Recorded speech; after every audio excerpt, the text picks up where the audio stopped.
All right, let's go ahead and put a buyer packet together real quick. I'm in transaction desk and I'm starting a new transaction. I'm pretty sure this is a purchase packet opener. Pretty sure it is. But let's go ahead and put in the street 123 Happy Street number 123, and then we'll say it's Happy Street. And then it's in Happy Town. Let's make Happy Town 2 words. And state, will make it HT for Happy Town State. I don't know. And let's make it all sevens. Gotta love the sevens. 1, 2, 3, 4, 5. Okay, you guys with me so far? We've entered that in so far. That's really all I do right there. I don't enter in too much more in regards to that on this screen in building my purchase contract packet. I'm going to hit next. And then it's going to think for a second. All right, now that it's got that pulled up, I thought I was putting together a purchase contract. I'm pretty sure I'm putting together a purchase contract. Contacts, it's got me as a selling agent. Okay, perfect. And eXp Realty as a selling brokerage. This is the transaction desk software, so this would be a good video for those of you using transaction desk, of course. But if you're not using transaction desk, but you want to know what goes into my purchase contracts, well, at least you'll have that information and you can use it on whatever software you're using. So here's the forms part. This is the part that's fun in transaction desk. I clicked add. Let me close this out. I clicked the add button right here, and then I start adding the forms. So let's say it's an existing home. So what is it called? Contract of sale. So I typed in contract to sell right there, and then it pops up with OREC contracts, and that's Oklahoma Real Estate Commission. For those of you watching from other states, I'm sure your commission has contracts just like mine, but verify. Residential contract to sell. Let's use this one right here, 1/1/2026. The most new version of the contract. So I've selected that right there. Okay, I'm not going to click add yet. See that little basket, that little number 1 in the basket? We're going to keep adding to the basket. So let's do the home inspection.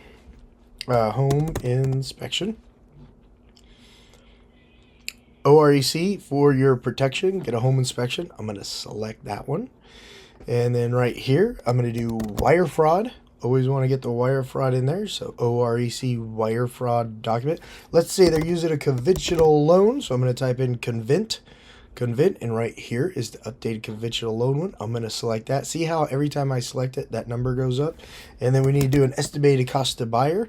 Estimated cost to buyer right there. And you don't want to forget your deed fraud. I believe it's called deed fraud. Yep, right there, deed fraud. So now I've got 6 documents right there. I've got inspection, conventional loan, purchase agreement, and I think that is it. So let's add it up right here, and then let's organize it. Don't forget to organize it, guys. As long as you keep all your files organized, it's going to be real easy to find everything. So I like putting all my disclosures and addendums before the contract. So I'm going to grab the contract, pull it all the way down. And then people want to know what the costs are. They want to know what the costs are. So that's the very first thing that I do. Oh, yeah.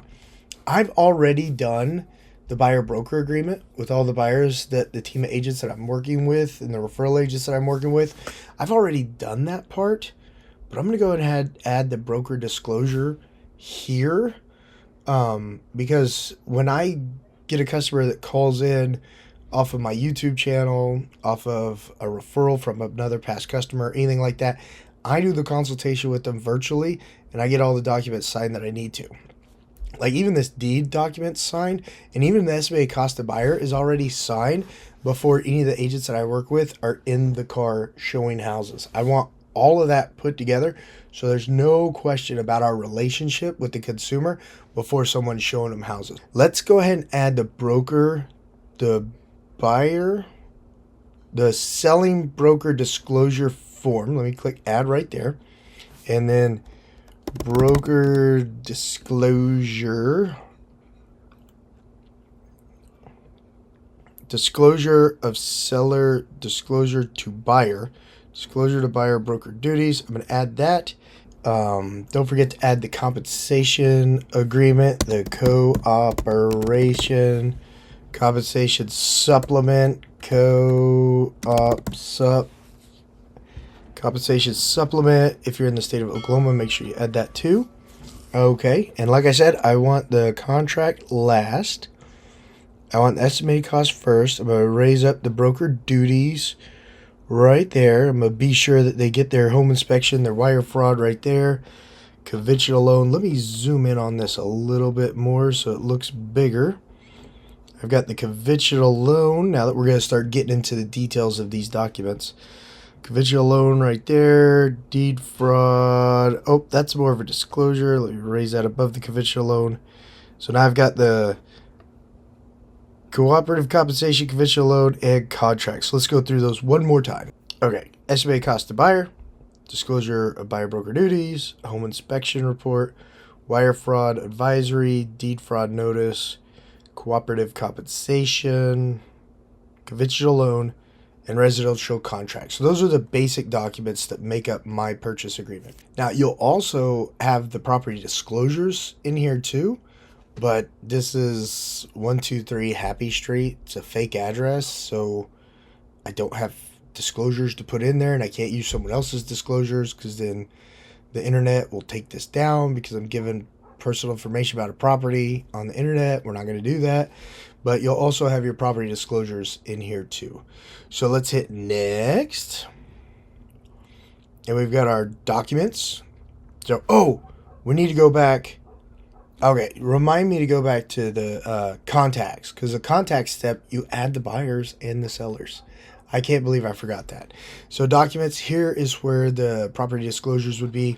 They'd already be in there for you. And then you'd click done. Now let's add the contacts. These are fake names, internet. Fake names, internet. So we're going to add the buyers. So add new transaction contact. Make sure I don't click on the wrong thing. Add a buyer. And then this buyer will be Johnny Appleseed. Everybody loves Johnny Appleseed. And we'll do JA at fakeemail.com. I don't want the internet to take this down. I want you guys to be able to get some good use out of this video. Let's add the other buyer. Let's say Johnny is married to Jane. So we need to add Jane Appleseed on there. So Jane Appleseed right there. And JA at, well, that's the same thing. JAA at fakeemail.com. All right, got that in there. Safe. All right, so we got both those Johnny Appleseeds in there. Let's add the seller in there. Add new transaction contact. Let's add the seller in there. Moving on. Seller. That's the seller's name. Moving on. How about that one? MO at fakeemail.com. All right, internet. This is fake. This isn't real. Don't take this video down. We want to be able to use this, okay? We want to be able to use this. All right, now that we've got the contacts in there too, let's go back to our forms and let's just start filling them out together. So we got OREC, estimated cost to buyer.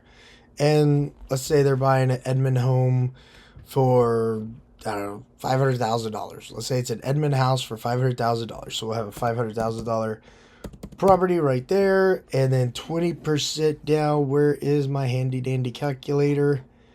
Pull this down right here. I believe that an 80% loan on that is $400K, but we're going to find out if I'm right or not. Times 0.8, $400K. Nice. So they put 20% down, so they have a $400,000 loan. Right there, there's no financing fee because they put 20% down.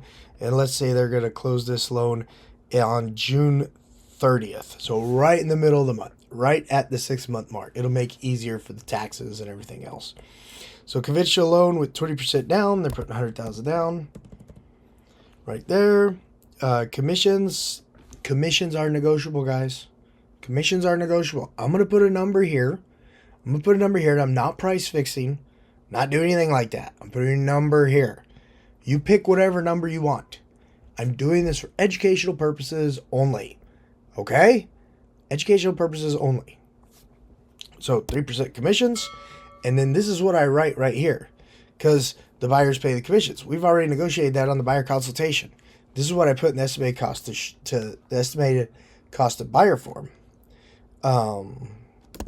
Seller concession session if negotiated in. Seller concession if negotiated in. And I'm going to show you how to use that form. I'm going to show you how to use that form, at least for the state of Oklahoma. Verify with your own state. So there. Now it goes away. Positive 15, minus 15, goes away. Goes away. Negotiated into the purchase agreement. Let's do appraisal fee on this one of $700. Credit report, $140. Those all went up last year. $85 lender inspection fee, tax service fee, shipping fee. I've raised all my prices up on everything because prices have gone up. Underwriting fee, $795. Oh, darn it. This is $695, and this is $795. And the shipping fee, I just put $85. Flood cert, $140. It could be as low as $80. Could be as low as $80, but I put $140.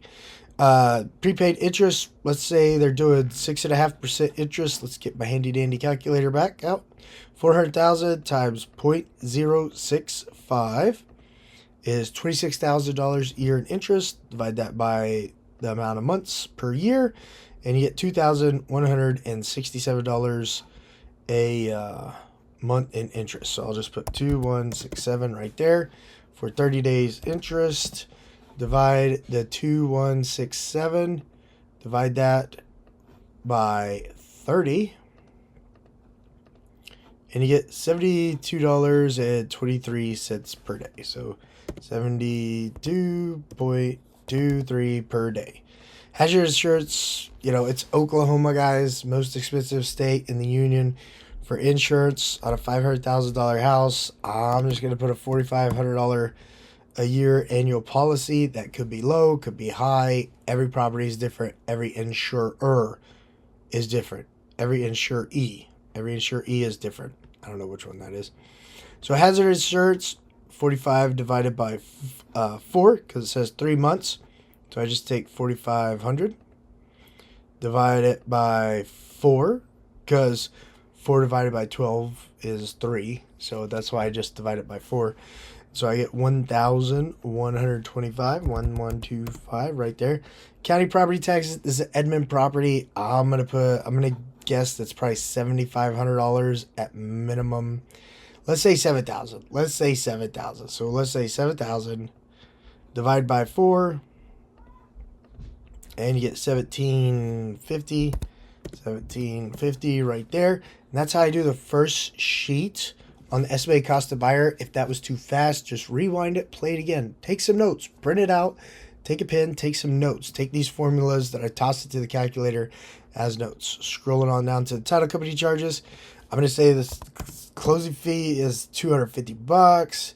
The examination fee is $250. Everyone's raised their prices. $300 on the attorney fee. The lender's coverage, the title insurance, the actual title insurance. I go to oldrepublic.com, Old Republic title rate fee. Okay, and then rate calculator. Click on rate calculator, go to Oklahoma. I type in the closing date of June 30th. Type in the purchase price of $500,000. Type in the loan amount right there, and then I tell it to calculate it, and it says 1324. I'm going to do 1350 on the lender, and then 250 on the buyer. So lender 1350, buyer 250. Right there, gap check. Everyone's raised their rates, guys. I'm going to put 200 now. So that's what I do on my title fees. Any questions? Comment down below, or book a phone call with me. We can go over this via virtual Zoom call. Recording fees, I put $25 because you got the deed plus that non-foreign buyer affidavit thingy. Mortgage certification, I'm going to do $1.50 for every thousandths of the loan. So I've got 400 times 1.5. I've got $600 on the mortgage certification right there. Wood inspection, I'm going to say 150. Home inspection, I'm going to say 500. And then MIR, I'm going to say 330. 330. And in the signing software, in the Authenticide software, I one-line that. I one-line that out, and I have MIR. And then over here, I wrote, not a survey, only a mortgage inspection report. A survey could cost an estimated $2,000. Please advise if you want a survey. I write that right there, and I make them initial it on the signing software. Home warranty policy, let's say they're splitting an $800 home warranty policy, so I'll put $400 right there. Condo fees, HOA, let's say it's not an HOA. It's one of those rare neighborhoods it's not an HOA, and let's say they're going to put a $5,000 earnest money check down right there, $5,000 earnest money check, and that's how I complete my estimated cost to buyer sheet. My estimated cost to buyer sheet. So they're looking at $111,837 needed at closing to close on this house. Johnny Appleseed, Jane Appleseed, fake names. Fake names, internet. Fake names, not real names. There's no reason to take this video down. All right. If you've ever thought about a career in real estate and you want to sell houses like my team and I do, and you want to have a lot of fun showing people everything that's so amazing about the different neighborhoods and cities located in your state, guys, my contact information is down below. I'd love to work with you at XP Realty. Whether you're thinking about real estate career or you're thinking about moving your brokerage so you can get all that stuff off your shoulders like I did when I moved my brokerage over. I don't deal with the accounting department. I don't deal with broker opportunities. I just help the sales team sell houses. That's what I'm good at. That's what I focus on. If you want to know more about the tools, the training, the technology, the system, and the possibility to make a retirement out of real estate, reach out to me. My contact information down below. I'd love to work with you here at XP Realty, where we're obsessed with your success. Okay, so I'm going to save. So I clicked on the little file right there, scroll down, hit save right there. Let's go to the next document. I clicked on transaction forms. That button right there. Clicked on that. Scroll down, disclosure of buyer broker duties. I clicked on that. They've already signed this on the consultation. They've already signed it on the consultation. But now I'm going to click buyer broker duties and contract to sell. I'm going to click both those. Their name's going to be right there. I'll click today's date right there. And then that's it on that document. That's it on it. And then you click save. Click save. Any questions on that document? No? Let's go to the next one. So now we're going to do protect you, get your home inspection. Pretty straightforward document. This is how I build my buyer packets. Right there. And there's nothing to fill in on transaction desk. I'll put their signatures on the signing, or the signing software actually does that for me. So let's go to the next one. Wire fraud advisory. I don't think there's anything that we're going to do on wire fraud advisory.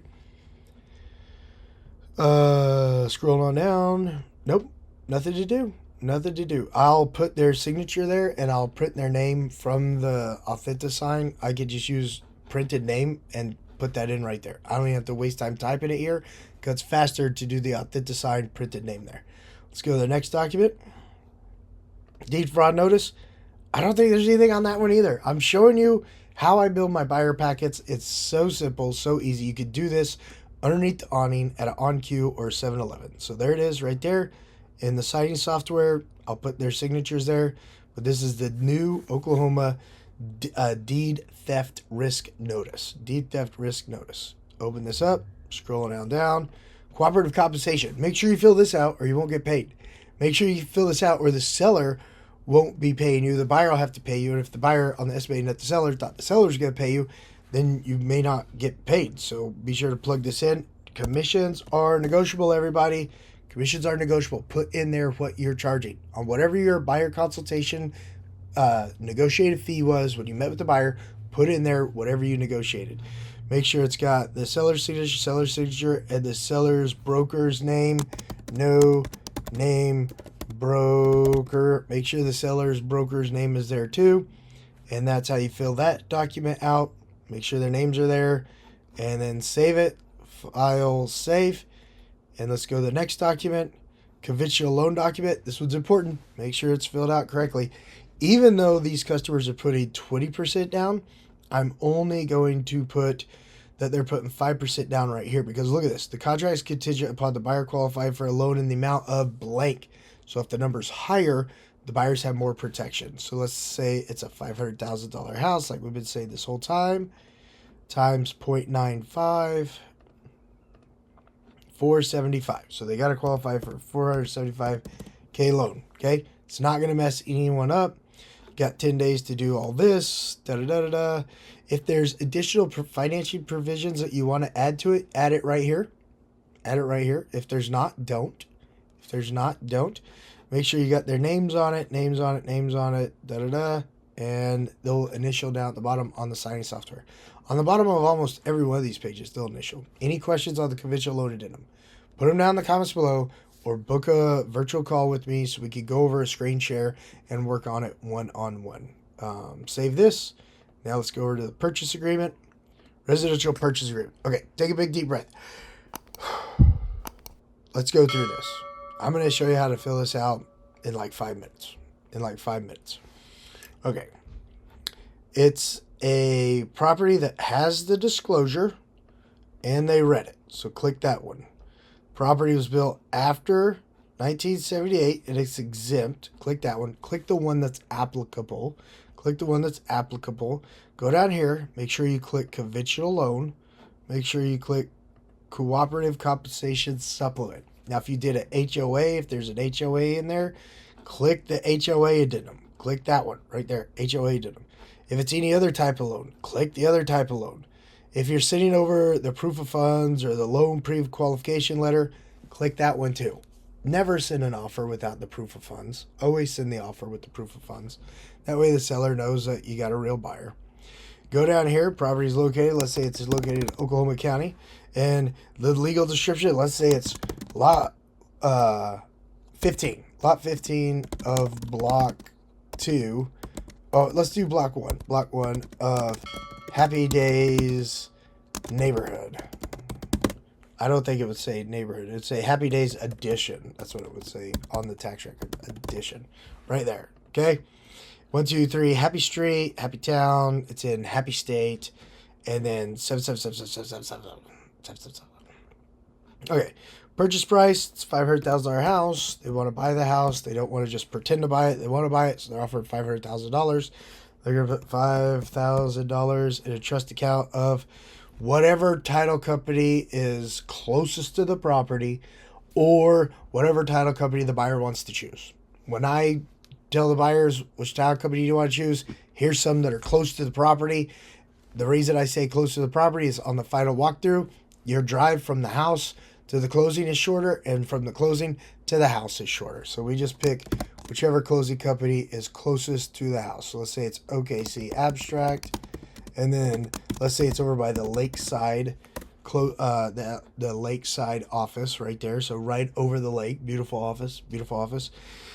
They're going to be the holder of the earnest money, and then we said this one was going to close on June 30th, right there, June 30th.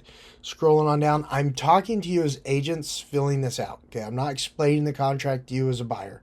I'm talking to you as an agent filling this out. So accessories, if there's additional inclusions, like they got a big mower that you think the bank might be okay with financing, you can put it in right there. Exclusions, if they have a favorite mailbox that they just can't sell with the property and it says it on the notes and the buyers know this, you'd put that the mailbox is excluded right there. Time reference dates, if I'm negotiating this on a Tuesday, I'll probably start my time reference date next Monday. That way I got plenty of time to get through negotiations. Don't really do much on the weekends, and then we start everything fresh on the following Monday. So that's just what I would do in this scenario. Actually, if we were closing this property June 30th, I would push this back to, I probably wouldn't give myself, I'd be like June 1st. June 1st is when I would start that. So whenever you're watching this video, do it like within 30 days of closing. Start your time reference date within 30 days of closing. If you're negotiating on a Tuesday, you may not want it to start till the following Monday. It's up to you. You make that call. and the seller, buyers. Make that call with the buyers. Make that call with the buyers. I put 15 days right here, so I got plenty of time to get it all done, especially if there's a water well and a septic and things of that nature. I want plenty of time without the buyers feeling rushed to get all their inspections done. 7 days to negotiate the TRR. That's fine. Scrolling down here, I tell people, hey, do you want an insurance company backing up the title to the property, or do you want just one attorney backing up the title to the property? You know, give or take, an insurance company is a big corporation, an attorney is a single individual. So what do you want backing up the property if a title dispute comes up? And they usually pick insurance company. Mortgage inspection report, I've already talked to the people about the difference between a survey and mortgage inspection report. They've said they want the mortgage inspection report because it's just a regular neighborhood. There doesn't look to be any disputes with the fences. Doesn't mean there's not, but it just doesn't appear that there is. So they want to save the money and just do the mortgage inspection report. They don't want to do the pin stake survey, And the buyers are like, we'll buy that, Josh. That's for our benefit. We'll buy that. Or our lender needs it, so we'll buy that. Delay closing 30 days if something's wrong with the taxes. They're like, we're splitting a home warranty. It's an $800 home warranty. We're both doing $400. So I put that in there, and it's also on the estimated cost to buyer. And then right here, if you want to, I always talk to the buyers about making all days are business days and not calendar days. The reason I do that is it lets everybody relax on the weekends. It lets everybody relax on federal holidays. If you're coming down to a time crunch and you need to finish some inspections or finish something out, an appraisal or something like that, when all days are business days, you don't have to worry about the weekends or federal holidays. Just makes sense, right? Just makes sense. Scrolling on down. Give them till tomorrow at 5 p.m. is what I would pick. The following day at 5 p.m. is what I would pick. That gives them plenty of time to figure it out, especially if you're doing this in the morning or at lunch. Tomorrow at 5 p.m. gives them plenty of time to see where they want to be at. You got their fake names there, fake names there, fake names there. Your information is right here. You put your company's license number right there. You put the other, the listing broker's information right there. You got all that information right there. And that's it. That's how I fill it out. That's how I fill out all my documents in Transaction Desk. On the next video, we'll go over how I upload it into Authentisign and how I get it into Authentisign. But for right now, feel free to print out this video, take notes, or while you're filling out a contract, you can have this video running and you can fill it out as you're moving through the video. You can fill it out as you move it through the video. Remember, you can rewind the video and play the video again, in case I went through too fast. Because I went pretty quick. You're a real estate professional. I'm a real estate professional. I'm just showing you how I put together my real estate purchase contracts in 2026. If you guys enjoyed this video, give it a big thumbs up. And of course, if you're interested in the systems, the tools, the training, the brokerage support, the staff support, the healthcare option that eXp Realty, the group healthcare option that eXp Realty has, or the retirement potential options that eXp Realty has, if you're one of those agents, team leaders, or broker owners ready to take the brokerage weight off of you or grow a team or grow an international team, reach out to me. I'd love to chat with you about how eXp Realty is obsessed with your success. All right, guys, till the next video, give this one a thumbs up. Share it with any of your friends who are trying to figure out how to put together contracts in 2026, especially in the state of Oklahoma, because that's where my contracts are based off of. And then verify everything with your own broker if you're not over eXp Realty and working with me already. Remember, guys, this is just educational purposes. It is not legal advice. It is not real estate brokerage advice. It is just educational purposes for you to learn, and then you verify. Don't ever do anything without verifying with your broker, especially if you're not over eXp Realty. All right, guys, see ya. And if you're not, give me a call. Let's talk. I really want to chat with you. All right, guys, I'll see you on the next video.